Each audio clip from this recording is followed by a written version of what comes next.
try to rope in into the broadcast. We have F. Raghav from Fractal, Vaibhav Hegde, who's the founder of Hatch, and Alan Jacob. He's the founder of Starline Packers. They are calling themselves the Pina Pandemic Response Team. And they are putting together PPE for frontline workers. Let me start with you, Raghav. What are you guys up to? Okay, so PPE is again broad line word. What we are by background is a 3D printing company, and we're in the business of taking ideas and quickly bringing them about. So the initial few days when we heard about doctors being really worried about their personal safety, the face shield is something that a lot of people in our community have been printing and trying to scale up production really. So what we then really started was to print these face shields and their structures and putting together a shield for the face such that droplets for frontline workers who are working in close proximity with patients do not get exposed to these droplets. So we started there, got a lot of good feedback, and once that happened, the word got out and the production kept on. We had to keep on ramping up the production. And that's when we did a keto campaign and basically sourced some money to implement some molds, and that's where we are today. Okay, is this concept working? The concepts of the Indiegogos and the Kickstarters and the Patreons and the Keto. I mean, do you guys have access readily to funds, or how difficult is it? It's thankfully very, very simple. Keto as a platform at least has personally chosen not to charge anything for the services they offer. So that's fantastic. We see the community kind of come together and helping people out. Okay, we're going to put out a video on our screens. I think we're showing this video. So this is, I'm guessing, your 3D printer. You probably can't see it, but this is your 3D printer. So is it you're 3D printing the face shield basically? Is that right? Right. Okay, and that's then you've gone to injection molding now. So now what is? We've moved on to injection molding now. We have a capacity of close to 14,000 a day today. Okay, so I don't think we'll require now more face shields to be imported from anywhere in the country because you guys are doing this. Once you go into injection molding, it happens very, very fast. 3D printing was taking you how many hours per device? Was it taking about 20 minutes, 30 minutes per? Almost 26 minutes. Right. Okay, all right. Let's get Vaibhav in. Let's get Vaibhav into this. Okay, Vaibhav. So this is step one. You guys have come together. There's no reason to stop here. What are you thinking of next? So as we began to spend more and more time speaking to doctors, PPEs still continues to be a problem, especially different components of PPEs. So we are actually ideating around special suits which can also allow doctors to be comfortable. One of the use cases that we are beginning to see more and more out in the field is doctors being quite hot, feeling quite warm in their PPE. This is something that we're ideating around now, trying to create an environment which allows doctors to work for long periods of time without actually being exhausted. So see obvious now, I can see an obvious thing. You can laser cut now. You said injection mold. You can 3D print the face shields. I had a little kid from school who was 3D printing these face shields at home. And we put him in touch with the local MP. And the MP who runs a hospital in Noida, he's now supplied them with hundreds of these face shields just by 3D printing at home. And that's a kid in school. Okay, not easy to 3D print protective gear like gloves and masks and the suits. What can be done? I mean, can you laser cut? What kind of new technologies can we bring in? Vaibhav.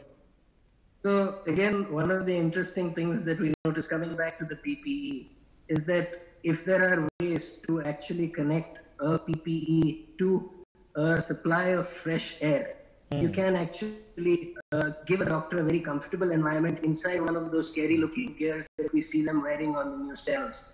Now this is where a variety of different manufacturing technologies come in. So we will have to 3D print a prototype. We will potentially then have to injection mold parts which will allow us easy passage into these PPEs to provide that fresh air. No, just do it. I mean, you're doing a humanitarian service right now, but this tomorrow might be the startup you guys found together. So do it. Don't think about it. Do it. Let me quickly get in Rohit if I can. Sorry, Alan, can you hear me? Okay. So, Alan, I have to ask you this question. First of all, fantastic, good job. How did you guys, I mean, were you friends? Did you know each other? How did you guys come together? Absolutely. I remember, around March 20th, we all were like sitting together. We were thinking, what we can do. We really wanted to, help out the world during these difficult times. And then, all of us got together and then we decided, we got to do something. And then one of our partners, he's not here with us on this call, but his name is Vijay Varda. He came along and he said, we could probably make shields. And then he started, he made the prototypes. We gave it a few doctors, we gave it a few healthcare workers. And, they gave us wonderful feedback about this face shield. And then we thought, why not? We initially thought we could do about 1,000, 2,000 pieces, donated around. And then we thought, why not? Let's do it a little more. And then Raghav and Vaibhav and Rohit and all of us got together. And the entire team at the Pandemic Response, we all got together and we decided. Okay, for people, I'm sorry to interrupt you, but can you just tell us a bit about your background? Okay, I'm basically, I run a few industries in Bangalore. We're into industrial packaging solution. I'm also a postgraduate from IIMB. So yeah, that's a small. Okay, so did you guys get this was a CAD design that you put on a 3D printer? Yeah, absolutely. Okay, for people who are watching this broadcast, okay, how difficult is it to start ideating and prototyping on a 3D printer? What would you recommend they do? I think to start off, first you can buy a fractal machine, so then life gets a lot easier for you. And after that, it's just a little bit of CAD design. It's a little bit of innovation. And, if you have wonderful friends with your people around you, I'm sure like anybody can innovate. Okay, how do we put, Raghav, a 3D printer very, very rapidly in as many colleges, schools, institutes, homes that we can?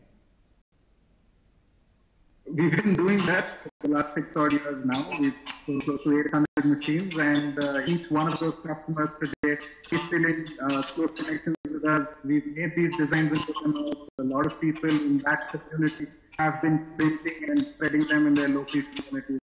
So, we've, I think, done a fairly good job. So 800 is not enough. We need 80,000 3D printers in this country. So if anybody is watching this telecast, once your colleges, schools reopen, your factory, you need it pretty much in every office. I, as a journalist, probably need it here in my office. These have to become ubiquitous machines, like they're becoming everywhere part of the world. I don't know what I've had 2 live 3D printing demonstrations on this channel. One we did 1 year ago, and one we did hardly 2-3 months ago. So why don't you come back one of these days, on this, Raghav, and you guys can live stream a 3D printing demonstration for us. Maybe take something that takes 5-10 minutes to print, so that we can inspire people to get into this as well, away from coronavirus. Guys, fantastic job. Carry it up. We need more things. Please found more companies, come up with better ideas, hire more young people like you, teach them what you're doing. It's very, very important that you guys keep and resuscitate the 5th generation industrial economy that we'll have to build after this. Great job, guys. Keep it up. Let me use this opportunity. Thank you so much. Keep it up. Thank you. Okay. Let me use this opportunity. We're just dipping into the Prime Minister who's speaking right now. Let's quickly listen in. Today, humanity faces its most serious crisis in many decades.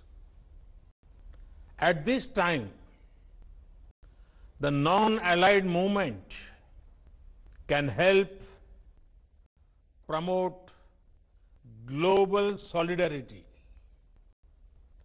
NAM has often been the world's moral voice.